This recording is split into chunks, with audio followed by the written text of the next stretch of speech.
Hello friends, स्वागत है आपका अपना channel SSP by VR Gupta sir. आज हम लोग देखेंगे यूक्लिड विभाजन एल्गोरिथ्म और अंकगणित की आधारभूत प्रमेय। वैसे देखने में बहुत लंबा नाम लग रहा है, यूक्लिड विभाजन एल्गोरिथ्म, ये क्या बोला है पता नहीं, और सही वैसे ही दे रहा है ये अंकगणित की आधारभूत प्रमेय। ये ऐसे दोनों के बारे में आप पहले से जानते हैं, लेकिन नाम ऐसा दिया है तो सुनने में लग रहा है कि पहली बार हम सुन रहे हैं। यूक्लिड विभाजन एल्गोरिथम क्या है? तो देखिए, यूक्लिड विभाजन एल्गोरिथम है क्या कि लंबी विभाजन प्रक्रिया है, यानी कि भाग देने की एक प्रक्रिया है। यूक्लिड विभाजन एल्गोरिथम क्या है? तो भाग देने की क्या है, एक प्रक्रिया है। उसी तरह से अंकगणित की आधारभूत प्रमेय क्या है? तो अभाज्य गुणन विधि है। ये अभाज्य गुणन विधि है, ये भी पहले से आप जानते हैं। लंबी विभाजन प्रक्रिया यानी कि भाग देने की जो विधि है, ये भी पहले से आप जानते हैं। अब रही बात कि हम यूक्लिड विभाजन प्रमेय का प्रयोग कहाँ करते हैं, कब करते हैं? तो दो या दो से अधिक संख्याओं अगर दिया हुआ हो तो उसका HCF निकालने में हम क्या करते हैं, इसका प्रयोग करते हैं। दो या दो से अधिक संख्याओं के HCF निकालने में हम यूक्लिड विभाजन प्रमेय एल्गोरिथम का प्रयोग करते हैं, और साथ ही साथ करते हैं पूर्णांकों की विभाज्यता के गुणों से संबंधित अनुप्रयोग में, यानी पूर्णांकों की विभाज्यता के गुण जो है उसके बारे में हम इसका प्रयोग करते हैं, उसके अनुप्रयोग के बारे में हम इसका प्रयोग करते हैं। और साथ ही साथ अंकगणित के आधारभूत प्रमेय का प्रयोग हम कहाँ करते हैं? तो इसका प्रयोग हम करते हैं संख्याओं के अपरिमेय सिद्ध करने में। अंकगणित के आधारभूत प्रमेय जो है इसका प्रयोग हम कहाँ करते हैं? तो जो कोई संख्या दिया हुआ हो वो परिमेय है कि अपरिमेय है, अपरिमेय जो संख्याओं को सिद्ध करना है उसमें हम इसका यूज करते हैं। जैसे सिद्ध करना होता है √3 बराबर एक अपरिमेय संख्या है। √3 क्या है? एक अपरिमेय संख्या है। इसको सिद्ध करना हो तो हम अंकगणित के आधारभूत प्रमेय का प्रयोग करते हैं। साथ ही साथ दशमलव, कोई भी परिमेय संख्या का दशमलव प्रसार शांत है या अशांत है, इसका पता लगाने के लिए हम क्या करते हैं? अंकगणित के आधारभूत प्रमेय का प्रयोग करते हैं। अब बारी बारी से हम लोग देखेंगे यूक्लिड विभाजन एल्गोरिथम है क्या, यानी कि भाग देने की जो लंबी प्रक्रिया है ये क्या है। जैसे एग्जाम्पल लेते हैं, जैसे एग्जाम्पल हम लोग देखते हैं 255 और 867, ये दो संख्याएं हैं। इसका HCF निकालना है यूक्लिड विभाजन एल्गोरिथम की सहायता से। तो उसको हम कैसे निकालेंगे ये देखिएगा। सबसे पहला काम क्या करते हैं, जो बड़ा होता है, जो बड़ा अंक है उसको हम क्या करते हैं, बीच में लिख देते हैं A के स्थान पर, और B के स्थान पर जो छोटा है उसको लिखेंगे। ठीक है। अब 255 यहाँ पे 867 है। अगर 3 से अगर गुणा करते हैं आप तो क्या हो जाएगा? 5 3 15 हासिल 1, 5 3 15 1 16 का 6 हासिल 1, अब 2 3 6 और 1 7, घटेगा तो कितना आएगा? 2 0, यहाँ पे 1। अब क्या करना होता है, ये जो शेषफल है, ठीक है ना, शेषफल को हम क्या करते हैं, फिर से B के रूप में लेते हैं, और जो A क्या था, B था, वो आपका A के रूप में आ जाता है, यानी कि 255 ये आ जाएगा यहाँ पर। अब फिर से 102 में 2 से गुणा करेंगे तो क्या होगा? 2 2 9 4, 0 और 2, 2 से 4 हो गया, शेष कितना बच गया? 51। 5 में से 4 घटा 1 और 5, फिर से इसको घेरेंगे और यहाँ पे 102 को लाएंगे, और 51 2 ना 102, और शेषफल क्या बचेगा? 0। जब तक शेषफल 0 नहीं आएगा तब तक हम लगातार भाग करते जाएंगे। जब तक शेषफल 0 नहीं आएगा हम भाग करते जाएंगे, और जब शेषफल 0 आएगा तो ये इस साइड का जो अंक होता है वो हमारा क्या होता है? HCF हो जाता है। तो इसका HCF कितना हो गया हमारा? 255 और 867 का HCF कितना हो गया? 51 आ गया। कितना आया? 51। अब ये जो हमारा सामान्य विधि हो गया, हम लोग इसको इस विधि से पहले से पढ़ते आ रहे हैं। अब यूक्लिड विभाजन एल्गोरिथम विधि क्या है, अब इसको देखिए। तो ये देखिए, ये एक स्टेप हो गया, ये आपका फिर आपका दूसरा स्टेप हो जाएगा, और ये आपका जो हो गया आपका तीसरा स्टेप हो गया। ये 3 स्टेप बन रहा है। अब इसको हम क्या करते हैं? चरण के रूप में लिखेंगे, स्टेप के रूप में हम इसको लिखते जाएंगे। तो स्टेप नंबर फर्स्ट क्या है? देखिए, हमारा फार्मूला क्या बनता है? तो फार्मूला हमारा होता है A बराबर BQ प्लस R के रूप में, यही ना होता है। तो हम A हमारा कितना है? 867, तो 867 लिखेंगे, बराबर BQ, तो B के बदले में है 255 और Q के बदले में है 3, तो 255 और गुणे 3 और उसका प्लस r है तो r क्या है 102, तो यहाँ पे लिख देंगे 102 पहला स्टेप। दूसरा स्टेप क्या है हमारा, तो ये पहला स्टेप हमारा खत्म। और दूसरा स्टेप में क्या है देखिए, a के बदले में क्या है 255, तो यहाँ पे हम लिख देंगे 255। b के बदले में क्या है 102, q के बदले में क्या है 2 और r के बदले में क्या है 51, तो ये 51 हो गया। ये हो गया हमारा दूसरा स्टेप हो गया। अब ये भी खत्म। तीसरा स्टेप देखते हैं। तीसरा स्टेप क्या है, यहाँ पे a के बदले में क्या है 102, b के बदले में क्या है 51, q के बदले में क्या है 2 और r के बदले में क्या है 0। तो जैसे ही 0 आ गया ये हमारा HCF हो जाएगा। HCF कितना हो जाएगा, ये 51 हो जाएगा HCF। तो यही इसी स्टेप पे अगर हम लिखते हैं, चरण बाय चरण हम लिखते जाते हैं, तो इसी को बोलते हैं हम क्या, यूक्लिड विभाजन एल्गोरिथम बोलते हैं। और ये जो प्रत्येक स्टेप जो हुआ है ये क्या है, ये क्या है, तो ये यूक्लिड विभाजन प्रमेयिका है। ये क्या है, यूक्लिड विभाजन प्रमेयिका है। ये सब प्रमेयिका है। और जब सबको मिला दिए तो हमारा क्या बन गया, यूक्लिड विभाजन एल्गोरिथम बन गया। और इसकी सहायता से हम HCF निकाले। इसका HCF हमारा कितना आ गया 51 आया।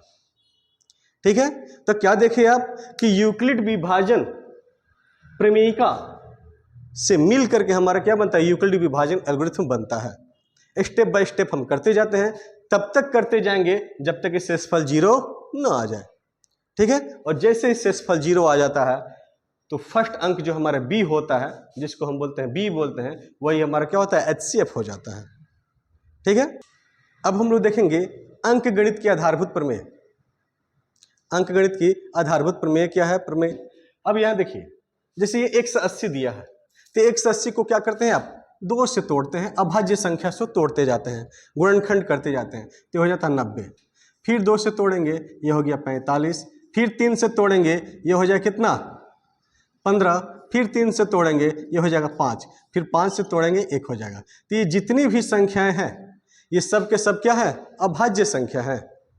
और ये अभाज्य संख्या, किसी भी संख्या को अभाज्य संख्या में गुणनखंड के रूप में व्यक्त कर देना ही क्या कहलाता है, अंक गणित के आधारभूत प्रमेय कहलाता है। जैसे 180 के लिए हम क्या लिखेंगे, 2 गुणे 2 गुणे 3 गुणे 3 गुणे 5।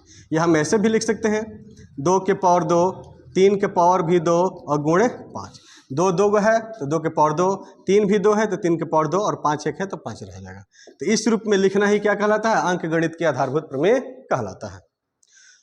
ठीक है, तो अंक गणित के आधारभूत प्रमेय ये हो गया। इसको हम ऐसे भी कह सकते हैं कि इसके अभाज्य संख्या के रूप में व्यक्त करना कहलाता है। क्या कहलाता है, अभाज्य संख्या के रूप में व्यक्त कहलाता है। अभाज्य संख्या के गुणनखंड के रूप में व्यक्त करना अगर होता है तो हम इसको इस रूप में दिखा सकते हैं।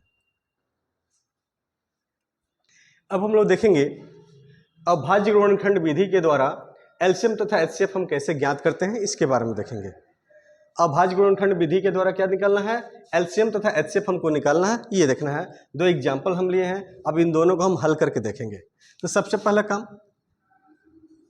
135 जो दिया है इसका अभाज्य गुणनखंड करेंगे। 135 यहाँ पे हम साइड में लिखते हैं, 135 को तोड़ते जाते हैं। 3 से करेंगे इसको गुणनखंड, तो 3 चौका 12 और 3 पच्चे 15। फिर 3 से तो 15 3 45। फिर 3 से तो कितना हो जाएगा 5, यानी कितना रहा ये 3 गुणे 3 गुणे 3 गुणे 5। फिर उसके बाद है 225। 225 को तोड़ते हैं तो क्या होता है, 225 यहाँ पे लिखेंगे। अब इसको तोड़िए, कितना से टूटेगा ये 3 से। 3 7 21, 3 पच्चे 15। फिर 3 से, 3 दूना 6, 3 पच्चे 15। फिर 3 से, सॉरी 3 से नहीं 5 से 5, फिर 5 से 1। तो यहाँ पे क्या आ गया 3 गुणे 3 गुणे 5 गुणे 5। अब यहाँ देखते हैं, देखिए जो दोनों में कॉमन हो जाता है उसको हम निकालते हैं। तो यहाँ पे कॉमन क्या रहा 3 3 और ये 5। जो दोनों में कॉमन हो जाए उसमें से एक एक निकाल लेते हैं। और ये जो निकालने के बाद जो बचता है ये आपका HCF हो जाता है। क्या होता है HCF। तो कितना HCF कितना हो गया, 3 3 9 5 45 हो गया HCF। और LCM में क्या होता है, LCM हम कैसे निकालते हैं, LCM निकालना तो जो गुणा के रूप में, जो कॉमन के रूप में हो तो लेंगे ही। ये 3 ले लिए, ये फिर से 3 ले लिए और ये 5 ले लिए। इसके अलावा जो कॉमन नहीं हो रहा है, जो दोनों में उभयनिष्ठ नहीं हो रहा है, हम उन सबको ले लेंगे जो बच गया है। तो बचा है तो क्या बच गया, 3 बच गया और एक बच गया 5। अब सबको गुणा कर लीजिए, 3 5 15, 15 5 75। अब 75 में 9 से गुणा करना है, कर लीजिए गुणा 9 से। तो 9 5 45, 9 7 63 4 67, कितना है 675। ये आपका हो गया LCM। ठीक है, तो इसमें करना क्या है, अभाज्य गुणनखंड दोनों का कीजिए, जो कॉमन हो जाता है दोनों में उसको आप निकालिए और वो आपका हो गया HCF हो गया। और जो कॉमन होता है वो पहले ले लेंगे और जो बच गया उसको भी ले लेंगे और सबको गुणा कर देते हैं, तो जो बनता है हमारा LCM हो जाता है। तो अभाज्य गुणनखंड की विधि के द्वारा HCF और LCM निकालने का यही तरीका है। ठीक है, एक और दूसरा एग्जाम्पल देखते हैं, 45 और 105 है।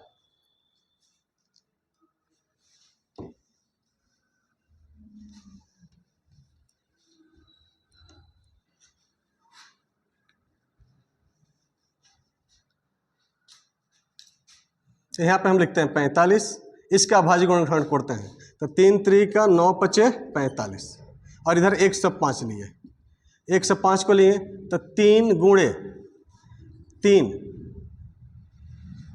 यहाँ पे ज़्यादा दिक्कत है, तोड़ लेते हैं पहले। 3 से तोड़ेंगे तो कितना होगा, 3 3 9 और 3 5 15, फिर 5 से ये 7 हो जाएगा। तो 3 गुणे 5 गुणे 7 हो गया, 105 के लिए हो गया। अब ये दोनों में क्या होगा, कॉमन 3 और ये फिर 5 कॉमन हो गया। तो HCF कितना हो गया, HCF हो गया 3 गुणे 5 यानी कि 15 हो गया। और LCM कितना हो गया, तो 3 तो रहेगा ही, ये 5 रहेगा ही, अब बचे कितना 3 और ये 7, तो ये 3 हो गया और ये 7 हो गया। गुणा कर ले, 3 5 15 तो 45 में 7 से, तो 45 गुणे 7 कीजिए, 7 5 35 और 7 चौका 28 और 3 31, कितना आया 315। तो ये आपका हो गया क्या, LCM आ गया। तो इस तरह से हम अभाज्य गुणनखंड की विधि के द्वारा LCM और HCF निकाल। अब हम लोग देखेंगे परिमेय संख्या के दशमलव प्रसार शांत है अथवा अशांत है, इसकी पहचान हम कैसे करेंगे। तो ये सब परिमेय संख्या दिया हुआ है, इसका दशमलव प्रसार शांत है कि अशांत है, इसकी पहचान हम कैसे करेंगे ये देखना है। तो करना क्या है हमको, ये जो हर है, ये क्या है, हर है, हम हर का अभाज्य गुणनखंड करते हैं। जो भी हर दिया रहता है उसका अभाज्य गुणनखंड करते हैं। अभाज्य गुणनखंड करने के बाद यदि 2 आए या फिर 5 आए या 2 और 5 दोनों आए तो वह दशमलव प्रसार शांत होगा। लेकिन 2 और 5 के अलावा कोई अन्य अभाज्य संख्या आ जाए तो दशमलव प्रसार अशांत होगा। ठीक है, जैसे इसी को एग्जाम्पल हम देखते हैं। ये 8 ये पहला एग्जाम्पल है हमारा 17/8, पहला एग्जाम्पल है 17/8। तो 17 तो छोड़ देंगे, 8 को तोड़ेंगे तो 2 गुणे 2 गुणे 2, 2 दूने 4 दूनी 8, कि इसमें केवल 2 आया है, केवल 2 है और कोई अभाज्य संख्या नहीं है, तो ये क्या हो जाएगा, शांत हो जाएगा। क्या होगा, शांत। उसी तरह से यहाँ पे 6/15 दिया है, 6/15। अब इसको तोड़ेंगे 6, अब 15 के लिए 3 गुणे 5। अब यहाँ पे एक समस्या है कि यहाँ पे अभाज्य संख्या के रूप में 3 भी आ गया है, अभाज्य संख्या के रूप में 3 भी आ गया है, तो क्या ये शांत होगा कि नहीं होगा। तो हम क्या करें, 3 से इसको कटाने की कोशिश करेंगे। अगर कट गया, पूरा पूरा कट गया, विभाजित हो गया, तो फिर शांत हो जाएगा, अगर नहीं होगा तो अशांत होगा। तो 3 से कटाते हैं तो 3 दूना 6 कट गया, तो 2/5 आ गया। अब नीचे हमारा क्या बचा, केवल 5 बचा, तो ये भी आपका क्या हो जाएगा, शांत हो जाएगा। पहला भी शांत, दूसरा भी शांत। तीसरा है आपका 35/50 है, 35/50। तो हम 35 तो रहने देते हैं, 50 को तोड़े तो 2 5 10 5 50। इसमें केवल 2 और 5 आया है, 2 और 5 है, अतः यह क्या हो जाएगा, शांत हो जाएगा। ठीक है, 4 नंबर देखिएगा, 2 के पावर 2, ठीक है, 5 की पावर 7, ये भी सही है, लेकिन 7 के पावर 5 दे दिया है, यानी 7 जो है आपका 5 बार है, तो 7 क्या है, 2 और 5 के अलावा अन्य अभाज्य संख्या हो जा रहा है, इसलिए क्या हो जाएगा, अशांत हो जाएगा। क्या होगा, अशांत। फिर यहाँ पे देखते हैं 13/3125 है, तो इसको तोड़ेंगे तो 13 रह जाएगा। इधर 50 25 1 से 25 6 से 25 और 6 से 25 31 से 25, तो टोटल के टोटल 5 आ रहा है, अतः ये भी क्या हो जाएगा, शांत हो जाएगा। यानी कहने के मतलब अगर 2 के पावर m और 5 के पावर n के रूप में हो, किसी परिमेय संख्या का हर 2 के पावर m और 5 के पावर n के रूप में हो, तो वो शांत होगा। इसके अलावा और कोई अंक और कोई अभाज्य संख्या आता है तो क्या होगा, अशांत हो जाएगा। ठीक है, रहने देते हैं अब इस वीडियो में इतना ही। यदि ये वीडियो आपको अच्छी लगी हो तो आप इसे लाइक करें, शेयर करें और सब्सक्राइब करें। धन्यवाद।